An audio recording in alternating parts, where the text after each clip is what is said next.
Jeudi 23 mars 2023, Véronique Jeannot était l'invitée toute spéciale de l'émission Les Maternelles sur France 2. Elle venait présenter Rêve, son album écrit pendant le confinement, via lequel elle retombe en enfance et s'adresse aux plus petits. Après avoir longuement parlé de son ouvrage, Véronique Jeannot a été amenée à évoquer son tout premier amour, dont elle se souvient très bien. Ah oui, a-t-elle aussitôt confirmé. Et de révéler l'identité de celui qui a fait battre son cœur, c'était Mehdi. Il ne fallait pas plus pour que tout le monde autour de la table comprenne tout de suite qu'elle faisait référence à Mehdi El Glaoui. Ce dernier n'est autre que l'acteur et réalisateur rendu célèbre dans les années 60 pour son rôle de Sébastien dans la série Belle et Sébastien. L'animatrice Agathe Le Caron n'est pas revenue.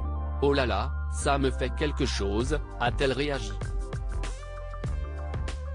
Et de continuer, je vous comprends, c'était quelque chose, il était pas mal.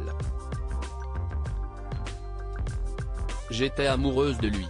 Véronique Jeannot et Mehdi El Glaoui s'étaient rencontrés en 1973 sur le tournage de la série française Le Jeune Fabre, l'un des plus gros succès de l'époque. Très vite, la réalité avait rejoint la fiction et les deux stars s'étaient mises en couple. J'ai craqué quoi.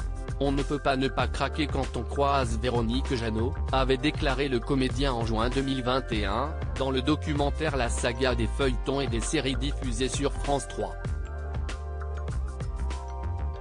À ses côtés pour l'occasion, Véronique Jeannot avait ajouté qu'elle était alors très jalousée puisque les jeunes filles rêvaient de rencontrer Mehdi. Elle admettait également « J'étais amoureuse de lui », et pour elle de révéler qu'ils s'étaient chacun gravé la première lettre de leur prénom sur l'épaule. Moi un M et lui un V. Leur histoire n'aura pas duré mais tous deux en gardent donc de très bons souvenirs. Et depuis, chacun a refait sa vie ailleurs. Véronique Jeannot a connu plusieurs autres romances, dont avec Alain Delon, mais aussi Laurent Voulzy. L'actrice a également été la compagne du pilote de Formule 1 Didier Pironi, qui est mort accidentellement lors d'une course de bateau offshore en 1987.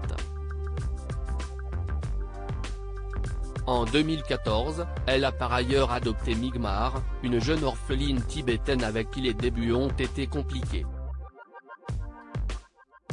De son côté, Mehdi El Glaoui est marié et a une fille, Garance El Glaoui.